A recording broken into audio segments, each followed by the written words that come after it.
414화 2부 시작해 보도록 하겠습니다. 충분히 키는 프리미엄 블루라이트 차단 안경 루크아이와 함께합니다. 또 옵타의 데이터 브랜드 모기업이자 세계 최고 축구 데이터 공급업체인 스태츠 플랫폼의 국내 공식 협력사 그라운드빅풋과 함께합니다. 자, 2부에서 첫 번째는 이제 쿠팡 플레이 얘기해 볼 텐데요. 이제 쿠팡 플레이가 이번에 프리미어리그까지 좀 영입을 하게 되면서 굉장히 많은 리그를 축구 시장에서 소유를 하게 됐고, 그러면서 이제 스포츠 패스라는 새로운 또 상품을 내게 됐습니다. 원래는 에클라였던 스포티비가 그렇죠. 프리미어리그까지는 가지고 있었는데 다음 시즌부터 이제 프리미어리그도 이 쿠팡 플레이가 진행을 하게 되면서 굉장히 많은 파일을 가져가게 됐습니다. 그래서 일단은 프리미어리그, 분데스리가, 라리가, 그리고 FA컵 같은 컵 대회도 네. 이제 쿠팡 플레이가 다 가져가게 됐고, 그다음에 클럽 월드컵까지 이번에 하는 그런 것까지 쿠팡 플레이로 진행이 되게 됩니다. 그래서 스포티비 같은 경우는 이제 축구 기준으로는 챔스, 그다음에 세리에도 아마 남아 있을 텐데요. 그렇죠. 네. 그 정도가 되겠죠. 그러면서 쿠팡 플레이가 그래도 축구판에서는 확연히 선두로 좀 올라오겠다라고 말할 수가 있을 것 같고, 타 스포츠로 보더라도 확실히 메이저 스포츠 부분에 있어서는 확실히 OTT에서 메이저로 올라온 것 같습니다. 이 축구 제외하더라도 F1도 이제 하고 있고 NBA도 가져갔고, 전체적으로 봤을 때 굉장히 좀 스포츠 시장에 있어서 좀 적극적인 투자가 이루어지고 있는 것 같아요. 그리고 해외 쪽 아니더라도 국내 쪽으로 보면은 이미 국대 경기 독점적으로 하고 있고, K리그도 있고. 그리고 K리그도 쿠팡 플레이잖아요. 그렇기 때문에 축구 시장에 있어서 축구를 좋아하시는 분들은 쿠팡 플레이를 이제 결제하는 게 뭔가 필수가 된 그런 느낌이 사실 생겼습니다. 근데 이제 문제는 가격이 올랐다는 거겠죠. 그래서 이번 15일부터 스포츠 패스라는 새로운 서비스를 이제 론칭을 했고, 기존에 이제 쿠팡 와우 회원들이 이용하는 게 쿠팡 플레이였는데, 그거에 더해서 이제 9,900원 가격을 추가로 이제 지불해야지 스포츠 패스에 있는 이제 스포츠 경기들을 볼 수가 있는 거죠. 그래서 스포츠 패스 가격이 9,900원. 와우 이제 가격이 지금 7,890원이라고 하니까 이제 약 17,900 얼마니까 18,000원 상당의 돈이 이제 나가게 됩니다. 이게 그래도 스포츠 패스를 이용하지 않더라도 국가대표 경기나 K리그 경기 정도는 시청이 가능하다고 해요. 그래서 그런 점이 있긴 하지만, 근데 K리그가 스포츠에 들어가나 안 들어가나 모르겠네. K리그는 되는 걸로 네, 알아요. 그렇죠. 패스 없이 볼 수 있는 걸로 합니다. 그래서 기존에 이제 와우만으로도 이용할 수 있다. 그러니까 사실 이 쿠팡 플레이가 타 OTT에 비해서 굉장히 강점이 있었던 게, 쿠팡 플레이도 플레이지만 그냥 쿠팡 와우를 같이 하면서 할 수 있다는 거였잖아요. 그렇죠. 그런 부분에 있어서 굉장히 가성비가 높은 OTT였고, 그리고 최근 원래는 이제 되게 쌌었는데 가격을 이제 올렸음에도 불구하고 많은 분들이 좀 불만이 없었던 건 이렇게 좀 가성비가 좋았기 때문에, 사실 9천 얼마 7천 얼마로 올렸을 때도 저는 별 큰 불만 없긴 했거든요. 그렇죠. 기존에 그 와우 하면서 그 쿠팡이츠 배달 무료도 있고, 그리고 그 쿠팡에서 주문할 때도 배달비 또 무료잖아요. 그쵸. 그러면 있어서 그냥 쿠팡 플레이까지 오히려 그냥 쿠팡 플레이의 곁들이 같은 느낌으로 그렇게 활용을 했었는데, 이제 스포츠 패스가 나오면은 이제 정말로 OTT를 구독하는 그런 느낌이 이제 되겠죠. 그리고 요 가격이 넷플릭스 기준으로도 그 최상위 결제를 뛰어넘는 금액이고, 그리고 스포티비를 보더라도 그 프리미엄 가격이랑 이제 비슷하니까. 네.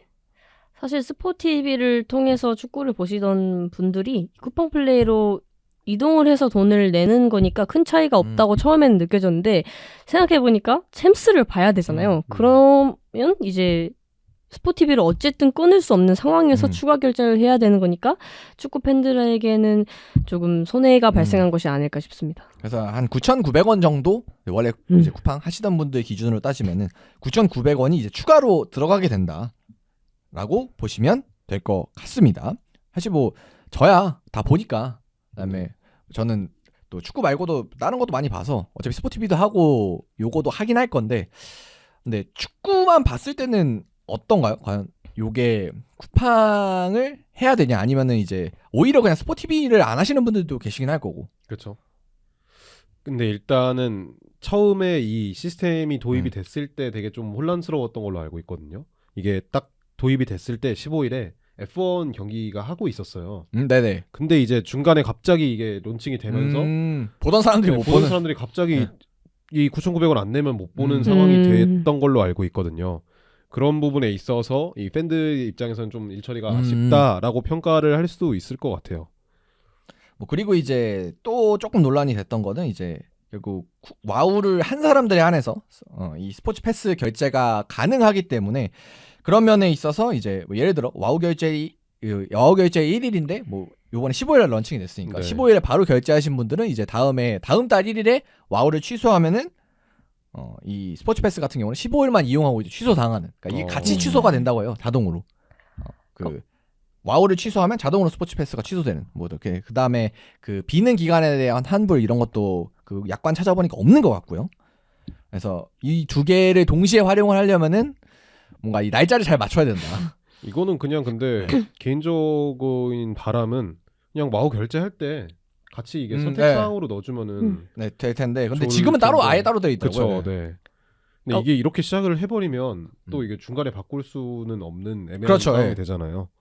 그러니까 아무래도 좀 쉽지 않을 것 같아요. 사실 요런 그러니까 저희가 OTT를 결제하는 거는 이제 정말 국민 모두가 익숙해진 상황이지만 근데 결제나 좀 운영 방식이 지금까지 해왔던 것과는 좀 다르기 때문에 뭐 지금까지는 이제 그냥 요금제 차이를 둬가지고 뭐 일부 시청권이나 아니면 뭐 화질이나 이런 거에서 차이를 두는 뭐 프리미엄이나 베이직 뭐 이렇게 나눠서 기본적으로 OTT들이 진행을 했었는데 뭐 아니면 동시 시청 개수나 근데 이거는 아예 다른 그러니까 패스 형태로 하나 새로운 상품을 더 얻는 거니까 이런 시도가 뭐 저는 한국인 입장에서는 처음이라 그러면 외국은 어떨지 모르겠지만 그래서 좀 우리가 익숙해지는 데는 시간은 좀 걸릴 것 같습니다. 이게 스포츠 패스를 와우를 가입해야만 살 수 있는 상황인 거죠? 네네. 아 그러면은 와우 그래서, 구매에 대한 강제성도 조금 그렇죠. 논란이 되겠네요. 그래서 와우를 한 사람들에 한해서만 이제 스포츠 패스 구매가 가능한 그러니까 뭐라 그래야 되나 와우 회원 전용 상품이라고 해야겠죠? 그래서 이제 그렇기 때문에 이제 조금 그러니까 나는 그러니까 쿠팡 와우 뭐 배달 이런 거 그렇죠. 필요 없는데 네. 굳이 필요 없는데 네. 그러면 이제 조금 차라리 그냥 조금 더 싸게 하고 스포츠 패스만 볼 수 있게 그렇죠. 상품 내달라 이런 의견도 많긴 하더라고요. 이게 미디어 플랫폼의 특성 중에 하나가 한 기업이 먹어버리면은 파일을 거의 대부분을 차지한다는 게 미디어 플랫폼 자체의 특성이거든요. 그런 부분에 있어서 이 쿠팡 플레이가 지금은 파일을 거의 다 장식한 것처럼 네. 보이잖아요.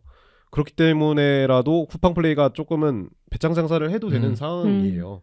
어떻게 보면은 그런 부분에 있어서 조금은 어떻게 보면은 제재가 필요할 수도 있지 않나. 근데 뭐 사실 큰 의미는 없다고 생각이 들거든요, 저는. 근데 저는 그러니까 지금까지는 뭐 예를 들어 티빙에서 분데스리가를 하던 때도 있었고 네. 뭐 기존엔 스포티비가 있었고 그다음에 라리가는 뭐 쿠팡으로 넘어가 꽤 됐고요. 네. 라리가나 뭐 K리그도 꽤 됐죠. 그래서 그런 면에 있어서 어차피 그러니까 하드코어한 축구팬 입장에서는 어차피 다 볼 건데 그냥 하나가 합쳐서 좀 비싸져도 그게 나으니까 그러니까 구독 개수를 줄이는 게 나으니까 좀 그런 면에 있어서는 좀 좋긴 한데 근데 좀 라이트하게 나 프리미어리그만 좀 보고 싶은데 뭐 예를 들면 나 손흥민 경기만 좀 보고 싶은데 이런 이제 좀 라이트한 팬분들의 입장에서는 사실 좀 많이 불편할 것 같긴 해요. 이런 게 사실 아무래도 근데 나중에 되면은 그러니까 쿠팡이 계속해서 파일을 먹는다는 가정하에 나중에 되면은 여러 가지 요금제가 나올 수도 있다고 저는 생각을 해요. 그러니까 뭐 스포츠 패스 진짜 전용이 나올 수도 있고, 네, 스포츠 패스가 될 수도 있고, 아니면은 뭐 프리미어리그 패스가 될 수도 있고, 뭐 그런 식으로 좀 다양하게 상품을 낼 수도 있지 않을까. 근데 일단 쿠팡이 원하는 것 자체가 이 쿠팡 플레이를 하는 목적 중에 하나가 어떻게 보면은 쿠팡 와우를 이용하게끔 그렇죠. 하는 거잖아요. 그래서 이제 뭐 쿠팡 와우를 굳이 생각이 없었던 사람도 이거 기왕 결제했으니까 그냥 네, 쿠팡 써야지. 예를 들어 다른 서비스에서 시킬 거 그냥 쿠팡으로 시키자. 그쵸. 이렇게 되길 좀 바라는 거긴 하죠. 그렇기 때문에라도 쿠팡이 이런 이 요금제의 이 접근성을 바꿀 것 같진 않습니다. 저는. 그래서 지금까지는 이제 쿠팡 플레이 하면 되게 혜자 상품. 그래서 그냥 쿠팡 와우는 원체 이용하는 사람들이 많다 보니까 그냥 겸사겸사 그냥 하는 좋은 뭔가 서비스라는 인식이 강했는데 요번에 이제 좀 가격을 올렸으니까 조금 뭔가 이런 부분에 있어서는 좀 쿠팡의 이미지라든가 아니면 이런 거에 좀 변화는 있지 않을까. 그래서 찾아보니까 뭐 이게 나무위키 기준이긴 합니다만은 이게 700만이었죠. 그 이용 숫자가 쿠팡 플레이가. 물론 이제 그거 그냥 와우 숫자랑 똑같은 거니까 그렇게 되는 거긴 한데 이렇게 되면 거의 10분의 1도 넘잖아요. 그렇죠. 우리 국민 기준으로 따지면. 네. 한 4천 한 5, 600만 정도 된다 치면은 거의 한 8분의 1. 네. 거의 20% 조금 안 되는? 네. 그런 숫자가 어쨌든 등록이 돼 있는 거니까 쿠팡 플레이에. 계산 이슈. 네. 그래서 그런 뭐 물론 이제 당연히 스포츠 패스가 그런 정도는 안 나오겠죠. 그렇죠. 네. 네. 근데 그런 면에 있어서 볼 때는 확실히 이제 쿠팡 플레이의 전략이 파일을 키운 다음에 가격 올리는 뭐 그런 전략이니까. 예전에도 맨 처음에 쿠팡이라는 이 플랫폼 자체가 나왔을 때도 아마존이랑 비슷한 네네. 이걸 해가지고 처음부터 손해를 감수하더라도 일단은 투자하고 보자는 입장이었기 때문에 쿠팡의 이런 접근 자체가 뭐 되게 놀랍지는 않아요, 사실은.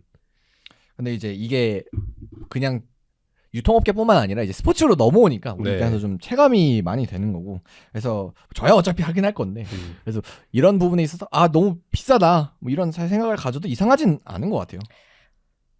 그래서 저는 그런 부분에 있어서 아까 예준이가 말했듯이 특정 상품별로 결제할 수 있는 게 좀 늘어나면 좋지 않을까. 뭐 프리미어리그라든지 뭐 아니면 뭐 축구 안 보시는 분들은 NBA만 볼 수도 있고 뭐 그런 식으로 조금 그러니까 조금 싸더라도 한번 2-3천 원만 싸더라도 그쵸. 그렇게 나오는 게 좀 좋지 않을까.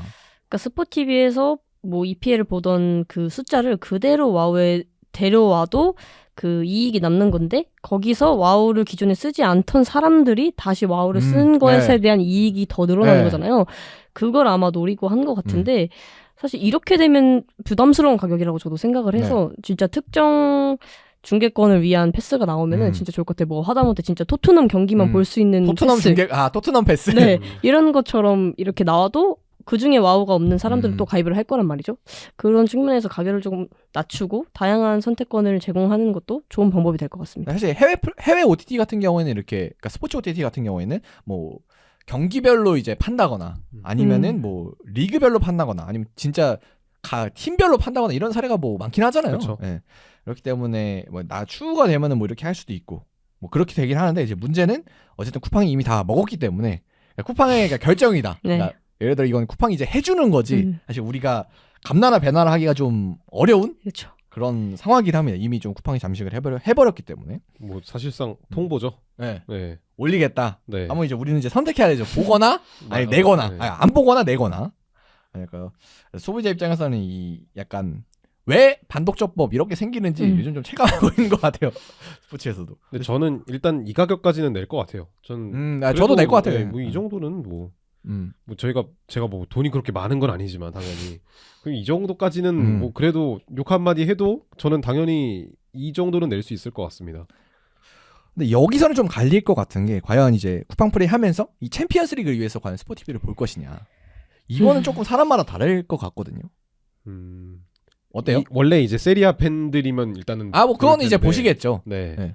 말고 이제 예를 들어서 분데스리가나 라리가나 프리미어리그 팬들 같은 경우에는 챔스를 위해서만 스포티비를 볼 것이냐. 네. 축구 같은 경우. 어떻게 보면 진짜 오로지 챔피언스리그만을 위해서 거기다 챔피언스리그는 또 하는 기간이 얼마 없잖아요. 네. 그렇기 때문에 되게 애매한 상황이 돼버렸죠. 물론 이제 하게 되면 이제 조별리그 딱 하는 기간에만 들어가고 나오고 토너먼트에 다시 들어가고 뭐 이렇게 하긴 해야겠죠. 네, 그래도 뭐 어떻게 개인적으로는 다들 하실 것 같네요. 어때요? 근데 좀 많이 고민을 할 것 같아요. 이게 당장 와봐야 생각이 들 것 같아요. 그때 시즌이 되고 경기가 나오고 좀 이래봐야 알 것 같아. 통장장으로 보고. 무조건 한다. 이건 아니다. 네. 민정님 어떠세요? 만약 하게 된다면? 챔스를 안 볼 수는 없을 것 같아요. 저는 봐야 되는데 이제 프리미엄을 일단 베이직으로 좀 옮기고. 원래는 프리미엄 쓰셨군요. 네네. 옮기고 이제 좀 챔피언스리그 예선을 조금 포기하는 방식으로. 조별리그를 안 본다. 네. 그 리그 스테이지는 안 본다. 거기를 안 보고 이제 본선부터. 근데 사실 저도 이번 시즌 돌아보면 챔피언스리그 라이브로 본 거는 얼마 없죠. 진짜 얼마 없어요. 왜냐하면은 시간대가 챔피언스리그가 새벽 한 4시 뭐 5시 이때 하잖아요. 그쵸. 또 주중에. 그래서 현실적으로 이제 보기가 어려운 부분들이 있고 그쵸. 우리 한국인 입장에서는. 그리고 결국 이제 보면 이제 토너먼트 단계 위로 가면은 이제 재밌는 경기 많을 때 그때 보니까. 그래서 그런 부분에 있어서는 저도 만약에 하면은 스포티비 같은 경우는 이제 안 했다가 그다음에 토너먼트 단계 들어가면 좀 하지 않을까. 그때만 잠깐. 이제 졸려도 이제 돈 아까워서 울면서 봐야 돼요. 물론 이제 저 같은 경우는 뭐 야구 이런 것도 봐가 MLB는 아직 있으니까 스포티비에. 그래서 뭐 활용은 될 것 같아요. 그래서 아직 안 끊고 있긴 하거든요. 야구 보고 싶어서. 하고는 있는데 이렇게 되면 뭔가 좀 스포티비에 대해서 다시 생각해보는 분들은 많지 않을까. 그렇죠. 챔피언스리그만으로는 사실 좀 쉽지 않은 것 같아요. 네. 이 이용자들을 잡아놓기가.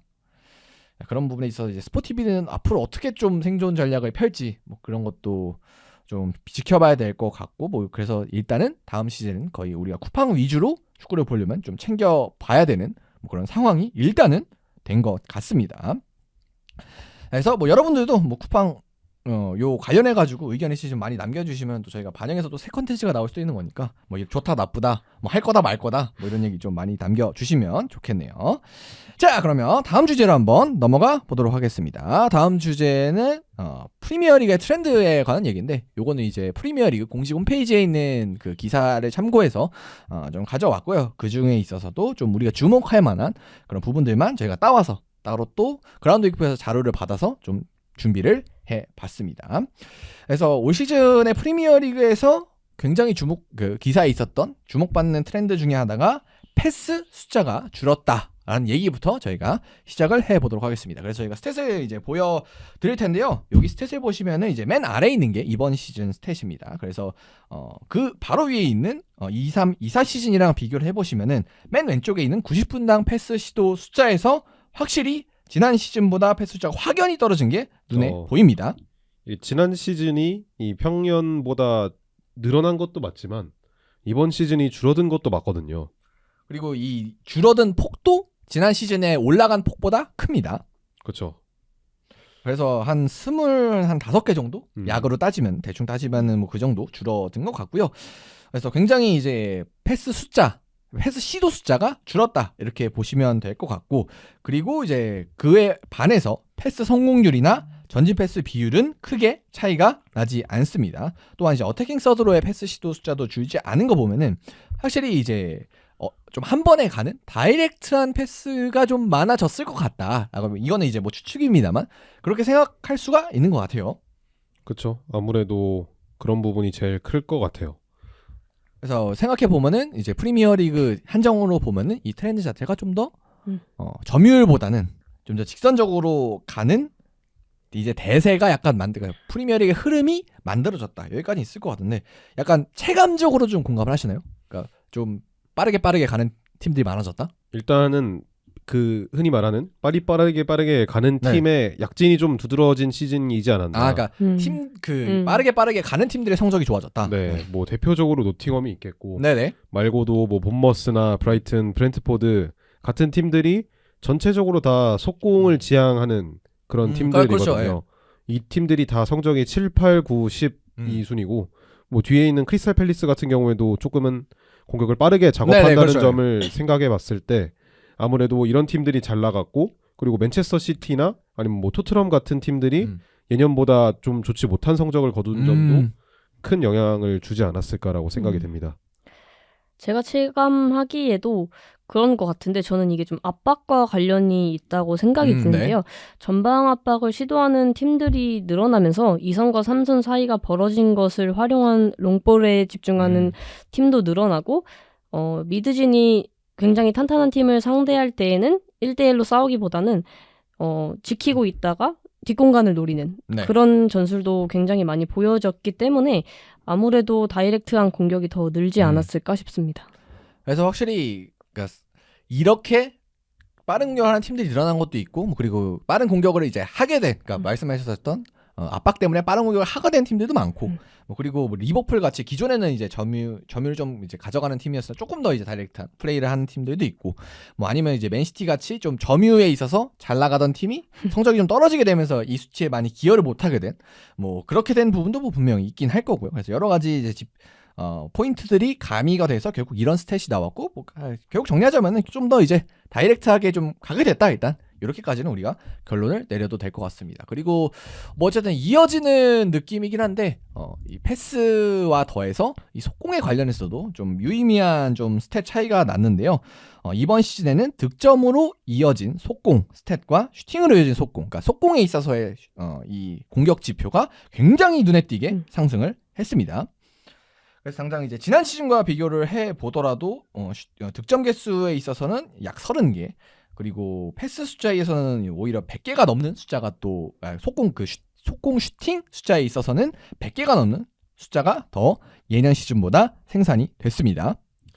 아무래도 이 전체적으로 봤을 때 제가 감히 추측을 해보자면 새롭게 온 감독들의 영향이 저는 조금 있을 것 같아요. 네. 아무래도 이번 시즌을 들어서 새롭게 부임한 감독들이 많잖아요. 뭐 슬롯도 있고, 네. 마레스카도 있고, 뭐 그리고 프리첼러도 있었고, 그렇죠, 네, 브라이튼. 네, 그리고 뭐 아모림 같은 경우 그렇네요, 어떻게 예. 보면은 전체적으로 다 속공에 좀 치우쳐져 있는 감독이고, 감독들의 스타일이 약간 속공의 스타일인 감독들이 많이 왔다. 네, 그리고 뭐 마레스카 같은 경우에는 좀 주도적인 경기를 하고는 네. 있지만 첼시의 공격진 자체가 속공에 좀 맞아요. 특화돼 있어요. 그리고 실제로 이제 속공 득점이 첼시가 좀 많기도 하고요. 네, 그런 부분에 있어서 아무래도 이런 감독들의 영향이 있지 않을까라고 생각이 듭니다. 속공 득점이 많아졌다. 뭐 이거는 이제 수치적으로 나오는 부분이고, 그리고 높았던 팀들을 보면 이제 리버풀이 14개 속공 득점을 기록하면서 가장 많은 속공 득점을 기록을 했고, 그 중에서도 이제 살라가 관여되는 부분이 굉장히 많습니다. 그리고 뭐 아스날, 첼시, 토트넘 같이 점유율 이제 수치가 높은 팀들도 득점 수치를 찾아보면 속공이 차지하는 부분이 굉장히 늘어나게 됐어요. 그러니까 점유율을 유지하는 팀들조차도요. 그래서 그 다음에 거기다가 또 저희가 아까 패스에서도 말씀드렸다시피 뭐 본머스, 노팅엄 뭐 이렇게 속공을 위주로 하는 팀들이 또 많아졌기 때문에 뭐 이런 스탯이 좀 나오게 됐는데, 그러면 이제 결국 이번 시즌의 변화로는 프리미어리그의 메타가, 원래는 저는 지난 시즌까지만 해도 점유였다고 보긴 하거든요. 네. 당장 뭐 맨시티만 해도 당연히 점유가 있었고, 그리고 아스날도 사실 지난 시즌에 굉장히 점유를 많이 하는 팀이었던 걸로 기억을 하거든요. 그렇죠. 이번 시즌도 사실은 뭐 전체적인 흐름 자체는 주도하는 축구였죠. 네.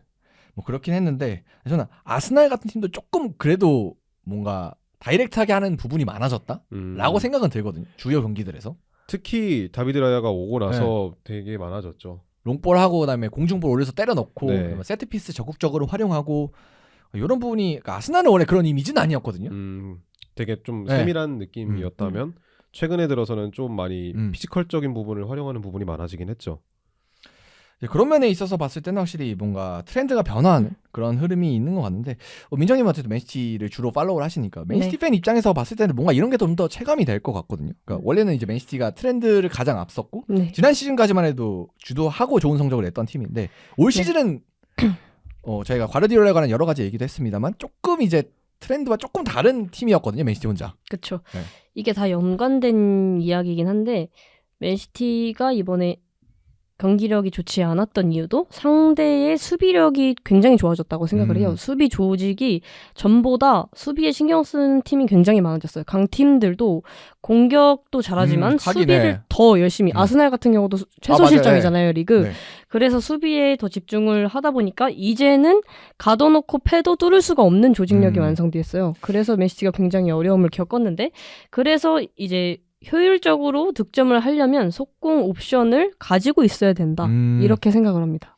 그래서 사실 이번 시즌, 그러니까 한정에서 놓고 보면 사실 맨시티는 속공에 있어서 거의 힘을 발휘하지 못했고, 속공 득점도 굉장히 이제 저조한 15등 밑에 수치를 기록을 했습니다. 그래서 확실히 맨시티가 그런 속공 부분에 있어서는 뒤졌기 때문에 이번 시즌 성적이 좀 안 나온 그런 부분도 분명히 있을 거고. 뭐 그리고 뭐 반대로 생각을 해본다면은 이런 속공이 이제는 이제 필요하다. 뭐 이렇게까지도 정리를 해볼 수가 있을 것 같네요. 이 수비 조직력이라는 것 자체가, 그리고 수비 전술이라는 것 자체가 어느 정도 좀 완성이 된 것 같아요. 그냥 이 비교적으로 전략이 약한 팀들도 어쨌든 대충 그 틀 자체가 만들어진 느낌이라고 해야 될까요?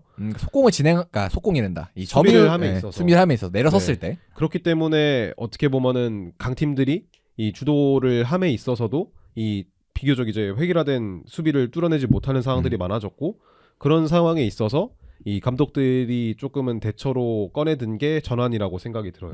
어쨌든 속공이라는 것도 전환의 일부분 중 하나이기 때문에 그런 부분에 있어서 이 계속해서 주도하는 축구보다는 상대팀이 순간적으로 공격으로 전환을 할 때의 역압박이라든지 아니면 순간적인 전방 압박으로 인한 이 소유권 탈취로 인한 속공이라든지 이런 부분에 있어서 상대팀의 집중력이 떨어지는 상황들이 많기 때문에 그 상황에서의 득점이 이번 시즌 특히 더 많아졌다라고 평가할 수 있을 것 같아요. 반대로 생각해서 수비 조직을 갖춰서 수비하는 팀들도 공을 뺏었을 때에 위에 있는 선수가 숫자가 적잖아요. 그렇기 때문에 효율적으로 공격을 하려면 속공을 할 수밖에 없습니다. 그래서 저는 수비의 중요성이 커진 게 속공이 늘어난 결과와 이어지지 않았나 생각합니다. 그리고 프리미어리그뿐만 아니라 챔피언스리그 쪽으로 넘어가 보더라도 확실히 이제 맨시티도 좀 일찍 떨어지기도 했고 확실히 천천히 점유하는 팀, 물론 이제 파리 생제르맹도 점유를 잘하는 팀입니다만 거기서 속공을 가능한 팀이잖아요. 네. 그래서 그런 걸 생각해 보면은 인테르가 결승에 올라온 두 분도 그렇고 그렇죠. 확실히 이 속공, 그러니까 빠르게 공격을 하는 단단한 수비 후에 빠르게 공격을 하는 게 사실 좀 더 메타가 된 거는 맞는 것 같습니다. 프리미어를 넘어서 보더라도. 전체적으로 그냥 감독들의 성향에 있어서도 네덜란드나 독일 같은 감독들이 좀 상향세인 것 같아요. 확실히 그러니까 프리미어리그에서 슬롯이 처음 시즌 오자마자 우승을 네. 했고 사실 슬롯은 저희가 계속 많이 분석을 해드리긴 했습니다만 좀 더 클럽보다는 밸런스를 중시하는 감독이긴 하잖아요. 네. 확실히 뭐 이번 시즌에 FA컵을 우승했던 글라스너도 독일 출신 감독이고 그렇네요. 좋은 모습 보였던 뭐 브라이튼의 휘르첼러 같은 감독도 어쨌든 독일 출신 감독이고 네. 뭐 이라올라나 이런 감독들도 스페인 출신이긴 합니다만 되게 독일스러운 부분이 그렇죠. 있거든요. 그리고 에메리 감독도 사실 그쵸. 스페인스럽다기에는 좀 어폐가 있긴 하거든요. 네. 그 흔히 말하는 주도적인 네. 축구를 하는 스페인스럽다라는 표현이 최근에는 좀 많이 줄어든 것 같아요. 엔리케도 어떻게 보면은 그런 부분에 있어서 좀 많이 네. 탈피를 하면서 챔피언스리그 맞아요. 우승을 기록한 거잖아요. 그리고 진짜 최근으로 가면은 이제 네이션스리그 저희가 결승전 얘기를 했습니다. 거기도 사실 포르투갈이 우승했잖아요. 네. 스페인보다. 뭐 델라푸엔테도 역시 요새는 네, 그래서 스페인스러운 것과는 조금 거리가 있는. 그쵸. 네. 뭐 그런 기본적인 플랜 A를 들고 나오기도 하고. 뭐 그리고 아까 수비적인 팀이 늘어났다고 얘기를 해주셨는데 그래서 생각을 해보면은 과연 수비보다 공격에 치중한 팀이 몇 개가 있을까 하고 프리미어리그 기준으로 순위표를 쭉 보고 있는데 진짜 몇 개 없어요. 그렇죠. 일단 리버풀 밸런스를 맞추는 팀이고 아스날은 사실 저는 이번 시즌 조금 더 수비 쪽으로 그쵸. 공격보다는 있는 팀이고 맨시티 공격적인 팀이고 첼시도 공격적인 팀이고 뉴캐슬도 공격적인 팀은 아니었다고 생각은 하거든요. 마냥 공격적인 팀은 아니다. 그리고 빌라는 사실 밸런스를 완전히 잡는 팀이고 노팅엄은 수비적인 팀이고 브라이튼도 이번 시즌에 데제르비 때보다는 밸런스를 이건 어떻게 봐야지 브라이튼은? 근데 공격적이다의 정의가 뭔지부터 좀 되게 짚고 넘어가야 될 것 같아요. 공격적이다. 네. 공격에 좀 더 치중한, 그러니까 공격 스탯이 더 높다. 수비 스탯보다. 그런 느낌이 되지 않을까? 그러니까 수비적인 능력치가 더 높다. 공격적인 능력치보다. 그 수비적인 능력치가 높으면 수비적. 공격적인 능력치가 높으면 공격적. 브라이튼은 되게 밸런스인 것 같은데 여기는. 되게 근데 극단적이거든요. 먹힐 때 많이 먹히고. 공격을 함에 있어서 그렇게 따지면은 브라이튼이나 본머스는 좀 공격적이다라는 그렇죠. 부분에 가까울 것 같아요. 근데 그렇게 따지면 브랜트포드도 공격적이긴 한데 올 시즌 스탯으로만 보면 여기도 많이 넣고 많이 먹히긴 골 했거든요. 많이 넣었으니까. 네. 풀럼도 그렇게 보면은 그렇죠. 되게 공격적인 팀 중에 하나고요. 네, 그렇게 보면 약간 이걸로 비교하면 좀 어폐가 있다. 확실히. 네. 네. 근데 확실히 뭔가 이런 저희가 공격적이라고 언급했던 팀들도 뭐 닭공축구 이런 게 아니잖아요. 그쵸. 그 스탯은 약간 득점이 많이 나오고 실점도 많긴 했지만 닭공 축구하는 팀은 17등이 네, 그렇죠. 이라거든요. 여기는 골도 많이 넣었어요. 네. 골만 보면 4등인가 5등인가 했던 것 같은데 토트넘이 64골에 넣었으니까.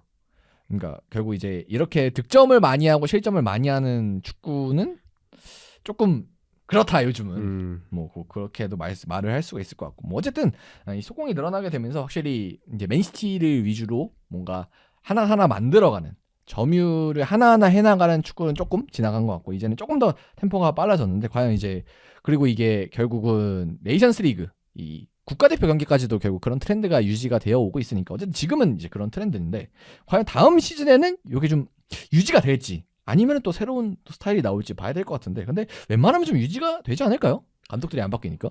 그쵸. 그렇고 저는 더 이게 강팀들을 상대하는 비교적 언더독 팀들은 더 내려앉을 심화될 수도 있다 경향성이. 네.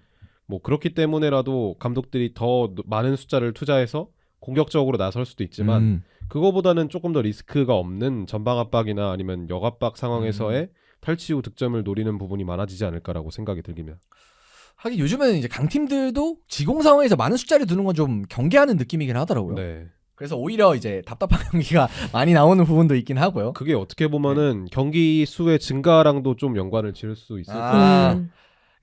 사실 많이 올라가게 되면은 사실 선수들이 전체적으로 뛰는 양이 많아지긴 하죠. 네. 빨리 내려와야 되니까. 특히 후방 자원들에 있어서 이번 시즌 토트넘을 보면 알 수 있듯이 그렇죠. 그런 상황에서 부상이 많이 나왔죠. 네, 뭐 햄스트링 잡는 인원들이 많아졌기 때문에 특히 이게 경기 수가 많아지면 가면 갈수록 리스크도 많아지고 이걸 다 통제할 수는 없단 말이에요. 네. 그런 부분에 있어서 비교적 리스크를 줄이는 감독들의 선택이 많아진 것 같습니다. 그래서 다음 시즌에 뭐 저 경기 수가 줄어들지는 않으니까 네. 그래서 아마 이러한 경향성이 조금 더 늘어나지 않을까. 그리고 이제 저는 요게 승격, 그러니까 이 밑에 팀들이 가지는 영향도 좀 있는 것 같긴 한데 지난 시즌 같은 경우는 뭐 번니 같은 팀이 있었습니다만 약간 주도하려는 하위권 팀도 좀 있었어요. 네. 뭐 물론 번니 저 결과가 좋진 않았습니다만. 네. 근데 뭐 올해도 근데 그렇게 따지면 사우샘튼이 초반에 하려고는 했었죠. 네, 주도를 하려고는 했었죠. 그러다가 뭐 망가지긴 했습니다. 네.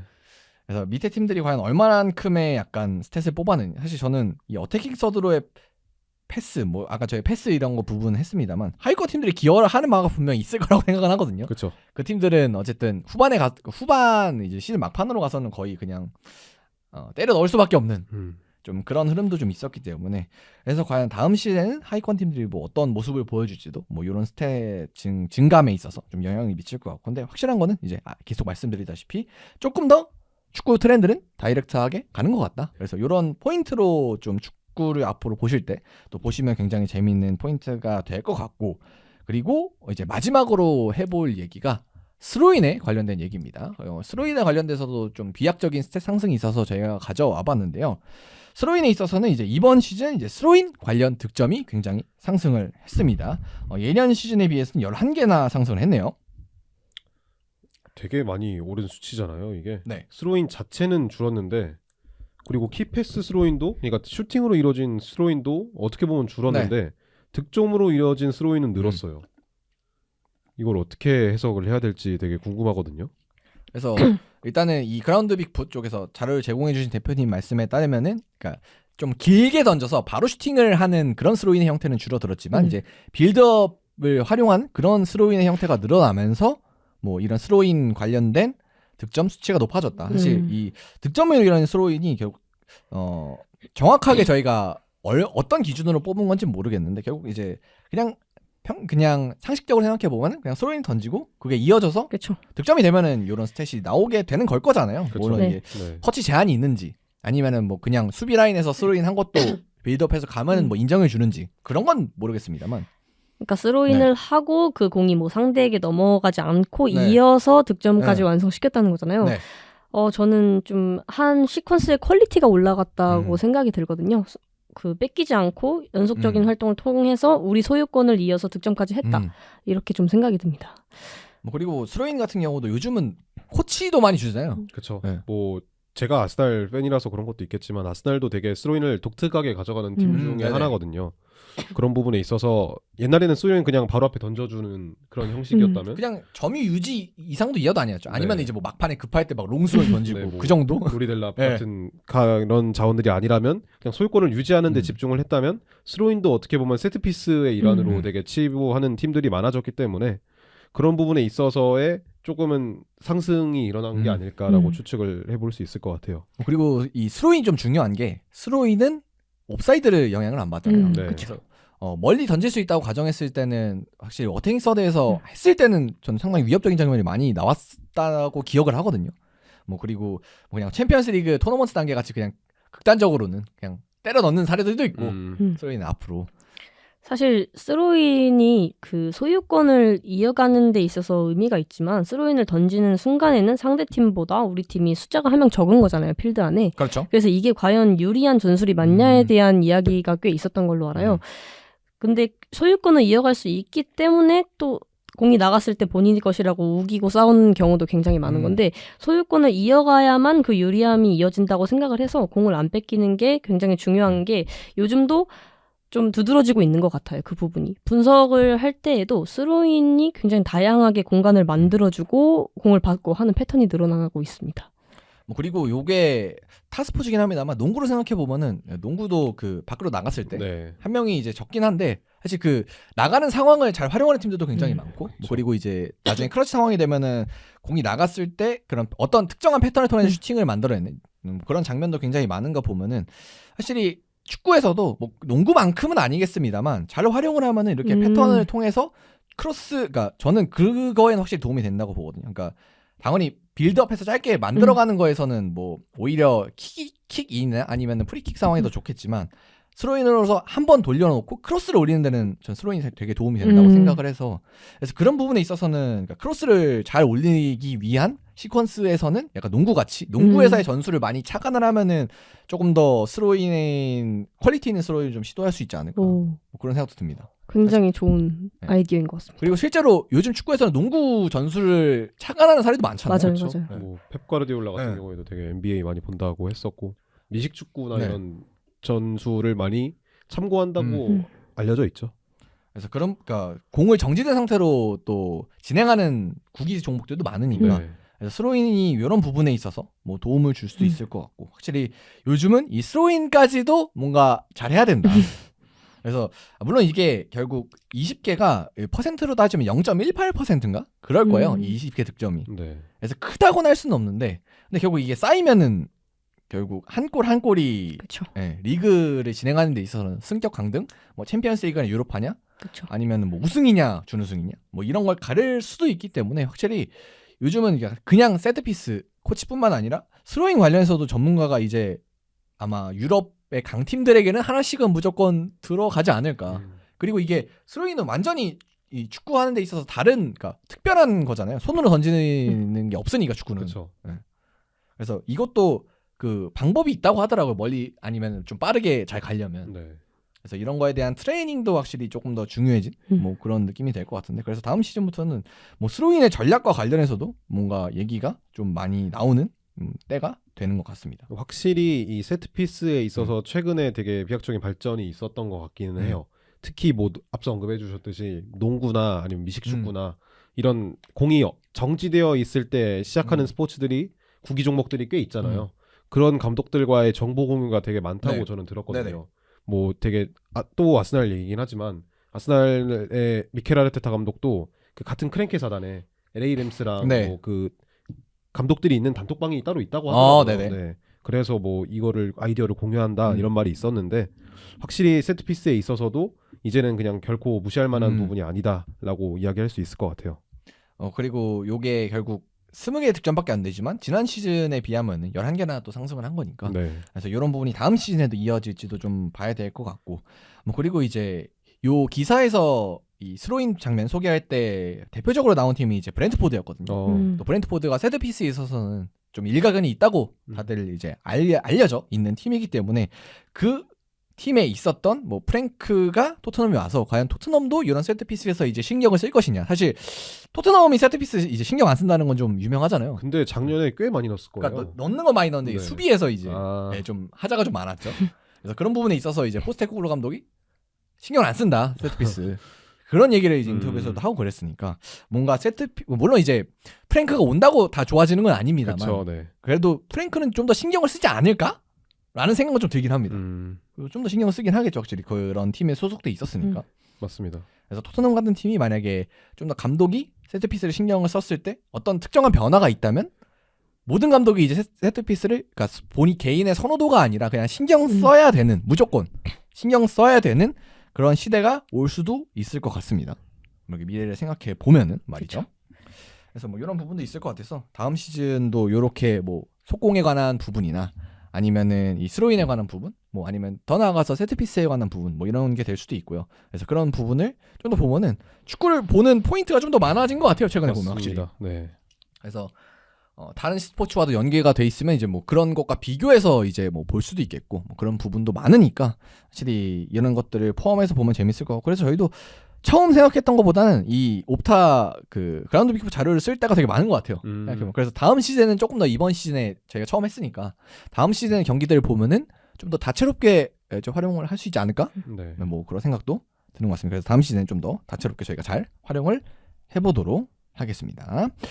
그래서 저희가 준비한 이제 주제는 여기까지고요. 네, 오늘은 또 이제 마지막에 또 중요한 기분도 말씀을 드려야 들지만 되는데 그동안 저는 좀 배운 몇 개월 함께 것들이 하셨던 참 많아서 민정님 이제 오늘 감사한 마지막 기회였다고 회차입니다. 생각합니다. 네. 그래서 뭐 그만두시는 건 아니고 뭐 나가는 건 아니고요. 잠깐 그 유학을 가셔야 네, 되기 맞아요. 때문에 네. 잠깐 보내드리는 걸로 1년 과정이죠. 유학 가시는 거. 아, 제가 더 빨리 오네요. 장예준이보다 빨리. 네.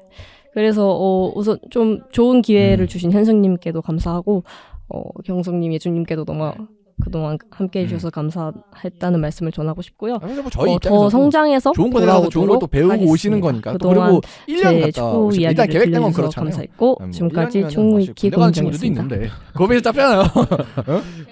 네, 그 장예준이보단 빨리 와요. 여기가. 새삼. 네, 새삼 참. 네.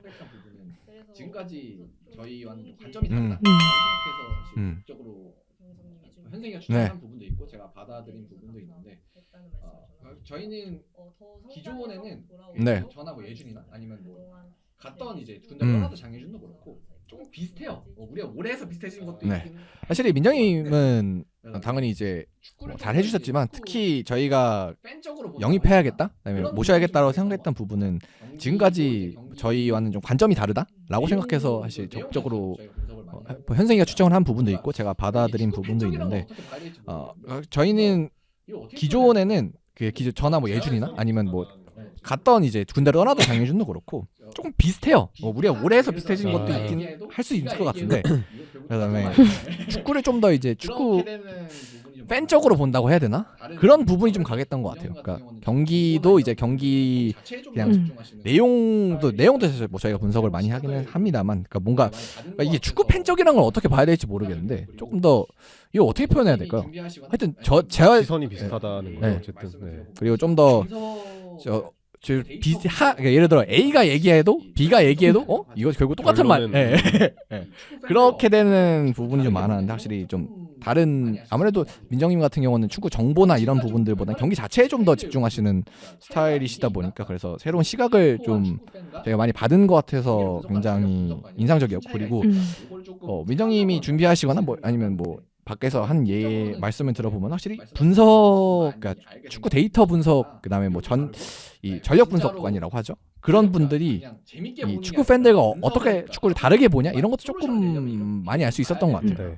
그래서 저는 지금까지 좀 별다른 그 그러니까 차이가 이게 있나? 그러니까 그 하드코어한 축구 팬과 경기를 분석하는 전력 분석관이랑 무슨 차이가 있을까? 요걸 조금 체감적으로는 와닿지는 않았는데, 근데 뭔가 느낌적으로는 요번에 말씀하시는 거 들으면서 좀 많이 알게 된 것 같아요. 느낌, 이렇게 다르고, 그다음에 진짜로 전력과 그냥 재밌게 보는 게 아니라 분석을 하고 뭔가 솔루션을 내려면 이렇게 좀 봐야 되는구나. 뭐 이런 거는 많이 알게 된 것 같아요. 그래서 사실 저희가 이전에는 서영규라는 정말 좋은 자원이 있었고, 뭐 이제 지금 포항에서 하고 있지만 사실 그 친구랑은 이렇게 전술적인 얘기를 많이 하진 않았어요.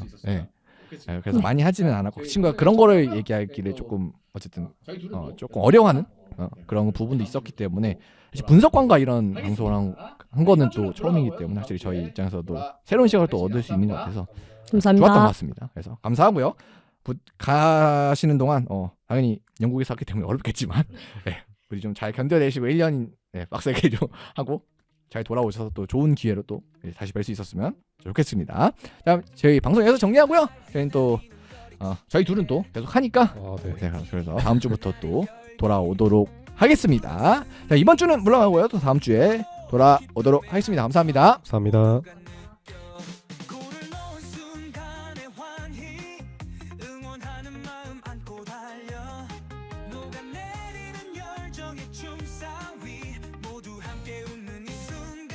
충무위기 시청해주셔서 감사합니다.